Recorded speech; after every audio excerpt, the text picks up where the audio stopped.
ताम्रकाल के नगरों में सबसे बड़ा नगर कौन सा है? तो आपको ये बताना, चूँकि हड़प्पा सभ्यता ताम्रकालीन नगर मानी जाती है, तांबे का प्रयोग होता था, पहले लोहे का प्रयोग सभ्यता में नहीं हुआ है। लौहकालीन सभ्यताएं उसके बाद आई हैं, इसलिए तांबे को सबसे पवित्र धातु भी कहा जाता है। तो ताम्रकालीन नगरों में आपको पता है मोहनजोदड़ो सबसे बड़ा नगर था उस समय हड़प्पा और सिंधु घाटी सभ्यता में।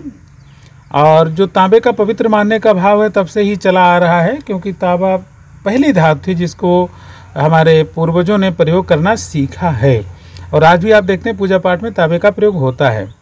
और मोहनजोदड़ो की आबादी कितनी थी? आपको बताना है कि मोहनजोदड़ो की आबादी उस समय कितनी रही होगी, क्योंकि जो अभी बड़े बड़े नगर पालिका नगरों का 1 लाख माना जाता है, तो उस समय 85,000 इसकी कुल आबादी थी मोहनजोदड़ो की, जो कि आजकल के जो बड़े बड़े नगर होते हैं वो उतनी होती है। और जानते हैं वहाँ की सड़कें समकोण पर काटती थी और घरों जो घर थे वो 30 × 30 फीट लंबे थे। तो इस प्रकार से मोहनजोदड़ो की जो आबादी थी वो 85,000 आपको याद रखना है।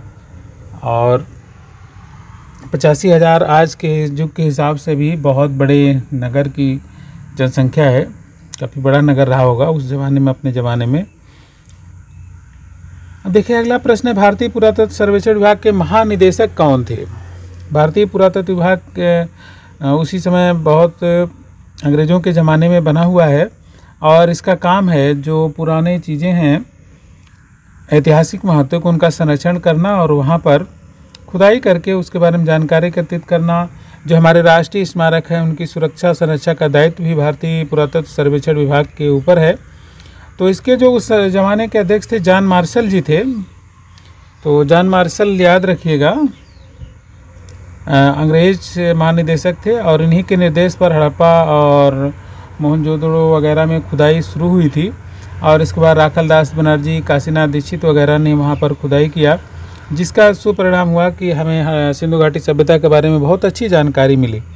और स्तूप वाले हिस्से को क्या कहते हैं? आपको पता है कि स्तूप वहाँ था, और वहाँ पर एक बौद्ध स्तूप भी बना था जो बड़ा स्तूप था।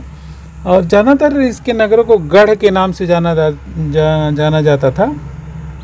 तो स्तूप वाले हिस्से को गढ़ भी कहा गया, इसे याद रखिएगा, गढ़। और ये है प्री बोर्ड में आ चुका है। तो इस प्रकार से ये महत्वपूर्ण प्रश्न भी है। सोने की सुइयां किसको मिली थी? जब वहाँ पर सर्वेक्षण का काम हो रहा था तो एक पुरातत्ववेत्ता जो कि भारतीय पुरातत्ववेत्ता थे, उनको सोने की सुइयां मिली थी। तो काशीनाथ दीक्षित, माधव स्वरूप वस, ये सब लोगों ने वहाँ पर काम किया था, राखलदास बनर्जी वगैरह ने। तो वहाँ पर जो सोने की सुई मिली थी काशीनाथ दीक्षित जी को मिली थी। तो ये भी बहुत, जिनको केडी कहा जाता था। और मुखिया के घर में कितने कमरे हैं? सिंधु घाटी की सभ्यता में एक बड़ा घर पाया गया जिसमें मुखिया का घर पुरातत्व शास्त्रियों ने कहा है, और उसमें 20 कमरे थे। और जानते हैं कि 20 जो ज़्यादातर घरों का जो आकार था वो 30 × 30 फुट का था, लेकिन मुखिया के घर में कुछ ज़्यादा ही कमरों की संख्या कुछ ज़्यादा थी, तो 20 कमरे थे। और दूसरे घरों का आकार सामान्यतः छोटा था। और ज़्यादातर घरों का आकार कितना था? मुझे लगता है आपको ज़रूर याद आ गया होगा कि ज़्यादातर घरों का आकार कितना था। तो 30 × 30 फीट का आकार था उस समय। और आज भी आम भारतीय घर बहुत ज़्यादा लंबे चौड़े नहीं होते हैं, जो जिनको दिखावा नहीं करना होता है वो इतने में अपना जीवन यापन कर लेते हैं।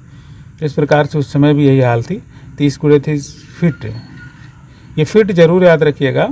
और आप जब घर बनवाइएगा तो देखिएगा आप कितने में बनवाते हैं, आपकी क्या सोच है बताइएगा। एक आम भारतीय जो LIG MIG होती है। ईंटों का आकार कितना था? अनुपात बताना आपको कि किस अनुपात में ईंटों का आकार था। तो उस ज़माने में 1:2:4 इस अनुपात में ईंटें थी। और अभी भी आप कुछ ऐतिहासिक स्थलों पर जाएंगे, देखेंगे जितने पुराने हैं तो ईंटों का आकार इसी तरह से मिलेगा आपको, 1:2:4 के अनुपात में ही ईंटों का आकार मिलेगा। तो आप इसको देखिए, याद रखिएगा। और जब भी कहीं ऐतिहासिक स्थल पर जाएं तो आपने किस अनुपात में वहाँ की ईंटें पाई उसको भी नापिएगा, फिर आप लगाइएगा कि उससे सिंधु घाटी सभ्यता के लोग किस तरह से रहे होंगे। और सड़कें सीधे और समकोण पर काटे नगर नियोजन में इस प्लान को क्या कहते हैं? जो अपना चंडीगढ़ है, यह भी नियोजित नगर है। दिल्ली, नई दिल्ली भी नियोजित नगर है और चंडीगढ़ को तो कार्बूजी ने बसाया था, इसे याद रखना। दिल्ली भी नियोजन प्लान पर बसा है और विश्व के अन्य कई बड़े नगर भी नियोजन के आधार पर बनाए गए हैं।